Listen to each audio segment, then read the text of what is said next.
এটা কি আসলে আমার অতি লোভের কারণে আমি বিশ্বাস করতেছি, নাকি এইটার জন্য বিশ্বাস করতেছি যে আমার মন সেটা বিশ্বাস করতে চায় এই জন্য? জাস্ট নিজের ভিতরের এই যে রিসেন্টলি যে ঘটনাগুলো হচ্ছে সেটা শেয়ার করলাম। কন্টিনিউয়াসলি স্টুডেন্টরা এটা নিয়ে কথা বলতেছে, অনেক ইমিগ্রেশন লয়াররা কথা বলতেছে, অনেক এক্সপার্টরা কথা বলতেছে। You don't have to believe a student but believe the lawyer. আমরা সবকিছুকে অনেক কঠিন করে দেখি। অস্ট্রেলিয়া স্টুডেন্ট ভিসা যেরকম সহজ, অস্ট্রেলিয়া ওয়ার্ক পারমিট ভিসারও কিন্তু একটা স্মুথ প্রসেসিং আছে। এটা এত কঠিন কিছু না। আর এটা যে বাংলাদেশ থেকে পাওয়া যাবে না, অথবা বাংলাদেশি যারা মিডল ইস্টে আছেন তারা ওয়ার্ক পারমিটে আসতে পারবেন না, বিষয়টা কিন্তু এরকম না। একটা সার্টেন প্রসেসিং আছে, সেটা মেনটেন করে। অনেক সময় আইএলটিএস এর দরকার হয়, কিছু কিছু ভিসায় আবার আইএলটিএস এর দরকার হয় না। আপনি হচ্ছে একটা সিস্টেম মেনটেন করে স্পন্সর নিয়ে এই দেশে আসতে পারবেন। কথা হচ্ছে সঠিক সিস্টেমটা জানতে হবে। এখন আমরা দেখি যে যারা অস্ট্রেলিয়াতে ওয়ার্ক পারমিট ভিসায় আসে তারা কিন্তু তেমন একটা ওয়ার্ক পারমিট ভিসার প্রসিডিউর বা পলিসি নিয়ে কথা বলে না। কথা বলে কারা? যারা হচ্ছে ইন্টারন্যাশনাল স্টুডেন্ট আছে তারা। তারা তো ওয়ার্ক পারমিট ভিসা এই দেশে আসে নাই, তারা স্টুডেন্ট হিসেবে আসছে। সো তারা এই বিষয় নিয়ে অ্যানালাইসিস করে, ইমিগ্রেশন পলিসি নিয়ে কথা বলে, ইমিগ্রেশন পলিসি নিয়ে অনেক ঘাটাঘাটি করে, ওয়ার্ক পারমিটের যে প্র্যাকটিক্যাল এক্সপেরিয়েন্সটা আছে সেইটা মানুষের কাছ থেকে গ্যাদার করে তারপরে এটা নিয়ে কথা বলে। তো বেশিরভাগ স্টুডেন্টরা যেটা বলে যে হ্যাঁ, অস্ট্রেলিয়াতে ওয়ার্ক পারমিট ভিসা হয় না এবং এটার যে প্রসেসিংটা আছে এটা যথেষ্ট স্ট্রিক্ট। আমি কিন্তু এটা বিশ্বাস করি না। কারণ অস্ট্রেলিয়ার স্টুডেন্ট ভিসা যেরকম ইজি, ওয়ার্ক পারমিট ভিসাও এরকম ইজি। না হলে আপনি যদি ফেসবুকে যান তাহলে দেখবেন অনেক লোক জড়িত, অনেক ভালো ভালো এজেন্সি। এক একটা এজেন্সি যাদের হচ্ছে 5 লাখ, 6 লাখ, 7 লাখ, 8 লাখ ফলোয়ার আছে, তারা অস্ট্রেলিয়া ওয়ার্ক পারমিট ভিসা দিচ্ছে। এমনকি মজার বিষয় হচ্ছে যারা অস্ট্রেলিয়ার ওয়ার্ক পারমিট ভিসায় আসতেছে তাদের ভিডিও তো তারা শেয়ার করতেছে। তাহলে হবে না কেন? অবশ্যই হয়। কিন্তু আমরা যারা ইন্টারন্যাশনাল স্টুডেন্ট আছি, যারা এই বিষয়ে বলি যে ওয়ার্ক পারমিট ভিসা হয় না, এটা সেইটা, এটা নিয়ে হাসির ঠাট্টা করি, তামাশা করি, আসলে আমরা চাই না আমাদের আরেকটা বাঙালি ভাই যারা মিডল ইস্টে আছে তারা এই জায়গায় এসে কিছু একটা করুক। শুনতে ভালো লাগতেছে না?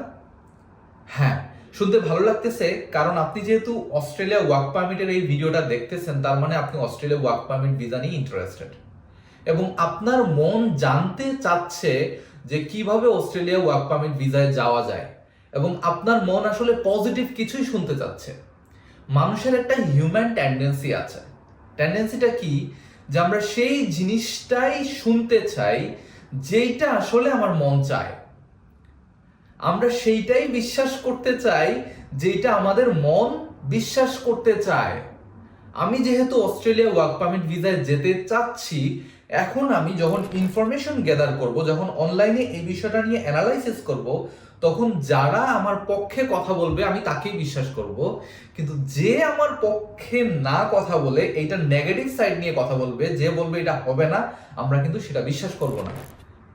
কারণ এইটাই আমাদের মানবিক গুণাবলীর মধ্যে একটা গুণাবলী, বা মানবিক একটা স্টুপিড ক্যারেক্টার, যে আমরা সেইটাই শুনতে চাই যেটা আমি বিশ্বাস করতে চাই। বাট আমি সেইটা বিশ্বাস করব না যদিও সেই ইনফরমেশনটা সত্য, কারণ সেটা আমি মন থেকে শুনতে যাচ্ছি না। মানে আমার কথার বিরুদ্ধে কোনো সত্য আমার সামনে আসলে আমি সেটা বিশ্বাস করব না, কারণ আমার মন এই জিনিস শুনতে যাচ্ছে না। এইবার আসি এই ওয়ার্ক পারমিট নিয়ে। ইন্টারন্যাশনাল স্টুডেন্টদের যারা ওই ওয়ার্ক পারমিট নিয়ে কথা বলে, তাদের এই খেয়ে দেয়ে কাজ নাই যে এটা নিয়ে অ্যানালাইসিস করবে, ডেটা কালেক্ট করবে, মানুষের সাথে কথা বলবে, জানবে, তারপরে আপনাকে জানাবে। তারপরেও কেন জানায় জানেন? আমি নিজে অস্ট্রেলিয়াতে একজন ইন্টারন্যাশনাল স্টুডেন্ট, এই জায়গায় আসছি 1 বছর হয়েছে।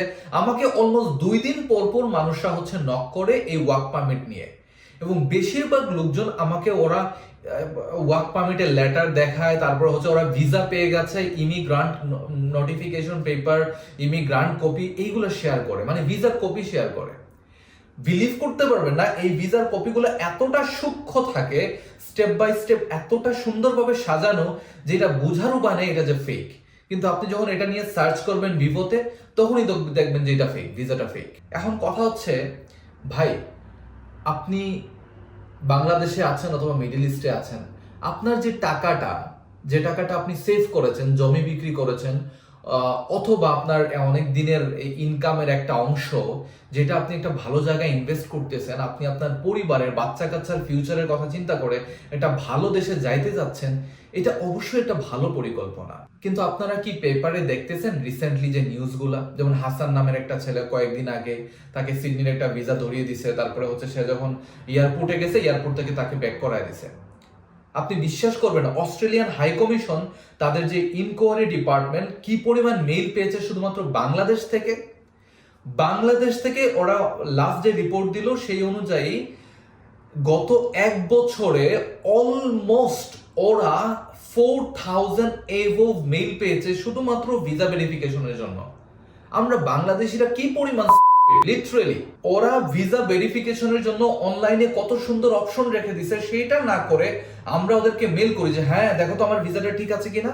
তারপর হচ্ছে ওরা একটা রিপোর্ট পাবলিশ করেছে যে এই অবস্থা।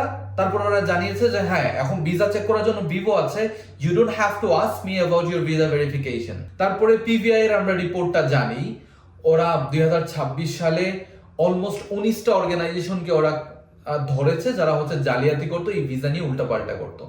মজার বিষয় হচ্ছে আপনি যদি একটু কথা বলেন ওয়ার্ক পারমিট নিয়ে, কিছুক্ষণ পরে আপনার সামনে ফেসবুকের অনেক অ্যাড চলে আসবে যেগুলো অস্ট্রেলিয়া ওয়ার্ক পারমিট নিয়ে কথা বলতেছে এবং বলতেছে যে ওরা অস্ট্রেলিয়া ওয়ার্ক পারমিট আপনাকে দিয়ে দিবে, এত টাকা লাগবে, কেউ বলে কাজ করে দিবেন। এবং দেখবেন যে হাজার হাজার স্টুডেন্ট বা অনেক লোকজন ওদেরকে দিয়ে গেছে। তো একটা এজেন্সি দেখি খুবই কমন, একটা মোটা করে একটা লোক, তারপরে তার সাথে একটা মোটা করে একটা বউ, ওরা দুইজন মিলে, আমি নাম উল্লেখ করতে যাচ্ছি না, আপনারাই বুঝতে পারবেন এই দুইটা খাটাস কি পরিমাণ মানুষকে জালিয়াতি করতেছে। তবে আমি মানুষকে কি মানে ওই দুইটাকে গালি দিব নাকি ওই মানুষকে কিছু বলবো আমি বুঝতে পারি না, কারণ মানুষগুলো কেমন স্টুপিড ভাই। আমার টাকা কি এত বেশি হয়ে গেছে? ওকে ফাইন, ওই দুইটা লোক বলতেছে ভিসা হয়ে গেছে, দেখাচ্ছে অমুকের ভিসা হয়েছে, তমুকের ভিসা হয়েছে। ভাই এটা কি আদৌ সম্ভব যেখানে অস্ট্রেলিয়ান ইমিগ্রেশন তার ভিসার জন্য নির্দিষ্ট একটা নিয়ম লিখে দিছে, এই নিয়মের বাইরে গিয়ে সে বলতেছে ভিসা দিয়ে দিছে এইটা সেইটা, আর আমিও বিশ্বাস করে ফেলতেছি? এটা কি আসলে আমার অতি লোভের কারণে আমি বিশ্বাস করতেছি, নাকি এইটার জন্য বিশ্বাস করতেছি যে আমার মন সেটা বিশ্বাস করতে চায় এই জন্য? এনিওয়ে, আমি অস্ট্রেলিয়া ওয়ার্ক পারমিট ভিসার প্রসেসিং নিয়ে আজকের ভিডিওতে কথা বলবো না, জাস্ট নিজের ভিতরের এই যে রিসেন্টলি যে ঘটনাগুলো হচ্ছে সেটা শেয়ার করলাম। ইউ ক্যান বিলিভ যে আমাকে 2 দিন পর পর লোকজন শেয়ার করতেছে এবং আমি এখন হচ্ছে আর এগুলো রিপ্লাই দিই না, কারণ খারাপ লাগে। বিকজ কন্টিনিউয়াসলি স্টুডেন্টরা এটা নিয়ে কথা বলতেছে, অনেক ইমিগ্রেশন লয়াররা কথা বলতেছে, অনেক এক্সপার্টরা কথা বলতেছে। You don't have to believe a student, but believe the lawyer, believe the related agent, those who are actually reputable and those who are actually working for this specific aspect, and you should believe it, isn't it? So আমি Australia work পারমিটের যে ফুল processing আসলে কিভাবে যাওয়া যায়, এই বিষয়টা কিভাবে কাজ করে, এটা নিয়ে একটা ভিডিও বানিয়েছি, আপনারা স্ক্রিনে দেখতে পাচ্ছেন। এইটা যদি দেখেন আপনি অস্ট্রেলিয়া ওয়ার্ক পারমিটের A to Z প্রত্যেকটা জিনিস বুঝতে পারবেন। এবং আরো একটা ভিডিও বানিয়েছি, সেটা হচ্ছে অস্ট্রেলিয়া ওয়ার্ক পারমিট ভিসার যে লোফলস গুলো আছে, মানে আপনার সাথে যদি কেউ কথা বলে ভিসা নিয়ে, তাহলে স্টেপ বাই স্টেপ কিভাবে বুঝবেন যে এটা কি সত্য নাকি মিথ্যা। আপনার টাকা দেওয়ার আগে আপনি কিভাবে বুঝবেন যে প্রত্যেকটা স্টেপ ওর কথা শুনেই, যার সাথে আপনার ডিল হচ্ছে তার কথা শুনেই কিভাবে বুঝবেন যে আমার ভিসাটা কি ঠিক নাকি ভুল, বা যার সাথে কথা বলতেছি সেই মানুষটা কি ঠিক নাকি ভুল, এটা বুঝবেন কিভাবে। এটা স্টেপ বাই স্টেপ একদম ইমিগ্রেশনের যে পলিসি, ওদের যে নিয়ম আছে সেইটার সাথে হুবহু মিল রেখে, অথবা বলতে পারি যে ওই ইমিগ্রেশন থেকেই ইনফরমেশন নিয়ে আমি এই ভিডিওটা বানিয়েছি। এই ভিডিওটা দেখলে আপনারা একদম ক্লিয়ার হয়ে যাবেন যে কিভাবে আপনি জাস্টিফাই করবেন যে আপনি যার সাথে কথা বলতেছেন সে ঠিক নাকি বেঠিক, অথবা আপনি যে ওয়ার্ক পারমিটে যাওয়ার জন্য প্রসেস করতেছেন এইটা কি ঠিক পথে এগুচ্ছে নাকি আপনিও একটা জালিয়াতির দিকে এগুচ্ছেন, এটা বোঝার জন্য আপনারা স্ক্রিনে ভিডিওটা দেখতে পাচ্ছেন। আমার কাছে মনে হয় আপনার 10 লাখ 15 লাখ 20 লাখ টাকা দেওয়ার আগে এই দুইটা ভিডিও দেখে প্রত্যেকটা জিনিস ক্লিয়ার হওয়া উচিত। And what I do feel that আপনি যদি এগুলো দেখেন এবং পুরো জিনিসটা একটু অ্যানালাইসিস করেন, তাহলে কেউ আপনার কাছ থেকে একটা টাকাও মারতে পারবেন না। লিসেন, অনেক কষ্টে আমরা টাকাটা সেভ করি, অথবা যারা বাইরে যাইতে চাই, আমরা মিডল ক্লাস বলেই কিন্তু বাইরে যাইতে চাই। কোটি কোটি টাকার মালিক হলে আমি ওয়ার্ক পারমিটে বাইরে যাইতাম না, দেশে বিজনেস করতাম, দেশে কিছু করতাম, ঠিক না? এখন আমার এই কষ্টে উপার্জিত টাকাটা এমনি এমনি নষ্ট করার কোন মানে আছে? এমন একটা লক্ষ্যে দিচ্ছি যে একটা বাটপার cheater. So we should be really careful. এবং মন যেটা শুনতে চায় সেটাই শুধু শুনবো, বাকিটা সামনে আসলে শুনবো না, এই টেন্ডেন্সি থেকে আমাদের বের হওয়া উচিত। Hope you understand. Thank you.